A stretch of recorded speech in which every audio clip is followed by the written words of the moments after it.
I get a lot of really great emails. I get a lot of great messages through social media, letters, written letters. I get all those kinds of things, and I appreciate them all. I don't always respond to all of them because I physically cannot do it. Yeah. And of course, get someone to manage your social media or whatever. I'm not doing that. If you hear back from me, you hear from me, not from somebody that I paid $10 an hour to respond to my stuff and say, cool, get after it. Like, no, I'm not doing that. But, I get all these things, and I do read them. So if you send it, I read it. And so I appreciate the feedback and everything. I got one, though, that was good. I actually wanted to read on here because I felt that it not only said, hey, thanks for, the podcast or whatever, thanks for the books, whatever. It actually gave some pretty good methodology and really an insight into a mindset that I think will help people doing what they're doing. So here we go. Mr. Willink, just wanted to share a quick story with you. At 39, I had fallen into a 15-year rut of undisciplined alcoholism. I was soft and heavy and wanted to change. Earlier this year, I had started working out 3 to 4 times a week in my basement.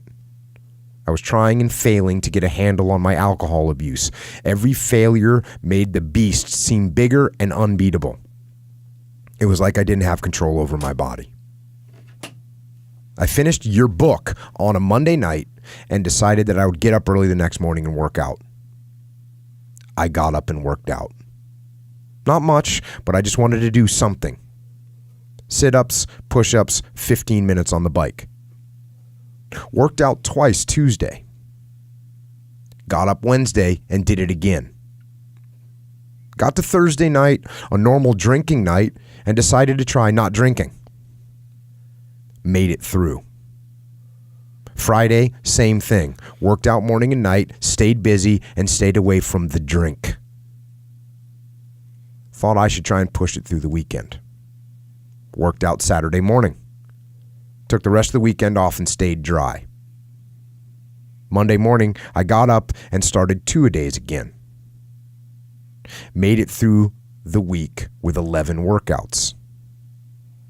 By the second week, I felt better than I had in my entire life. I was astounded that normal people walked around feeling this good. I guess not systematically poisoning your body will do that. On the 5th week, I got a project at work that was going to require traveling for the next 8 weeks. I was worried about overcoming my triggers and road habits. A normal traveling evening was dinner, watch cable, and drink 8 beers. To my surprise, the hotel had a sweet gym. Cool, I'll just keep doing what I'm doing. Then at the site, I found out that we would start work at 6 a.m. Damn, that means I have to get up at 4 to work out. I'm 12 weeks into my traveling 2-a-days, usually getting 11 to 12 workouts a week. They recently moved our start time to 7 a.m., so now I get an hour and a half in the morning and evening. I'm 16 weeks clean. Dropped 30 pounds or more. I haven't been on a scale in 3 weeks. 34 waist jeans hang off of me. My sit-up and push-up sets went from 10 to 40 to 50. Kettlebell swings went from 35 by 10 to 50 by 15. I started to learn how to run, as I haven't done it in 20 years. Now, after a day off, I can do 2 miles without stopping. I do 4 to 5 miles on the treadmill and 9 miles on the bike, besides the sit-ups, push-ups, kettlebells, core, and weights. I look forward to next year's competitive shooting season. I'm going to bring it. At this point, my cravings are gone, and I actually recoil from the smell of booze. When I started this, I thought it would be temporary. Now it's going to be permanent. No reason to waste time with it anymore. Now when I question something, your voice comes to me with the hard answer. It's only black and white with no gray area. One day, when I'm standing before the Lord and hear his voice, if it doesn't sound like yours, I might be disappointed. The book I read those months ago was The Way of the Warrior Kid. I'm working on Extreme Ownership now. Thank you for your service. Thank you for producing a badass podcast. And thank you for influencing my life. So,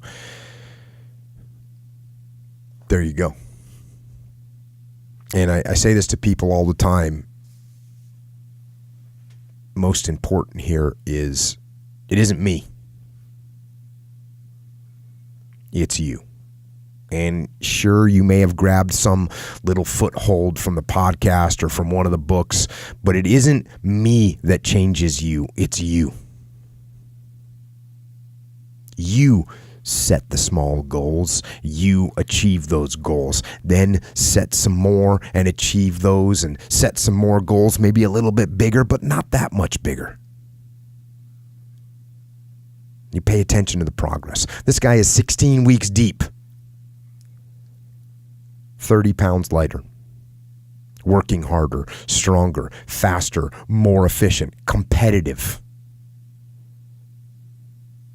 The individual that wrote that is getting after it and changing his life. And you can too.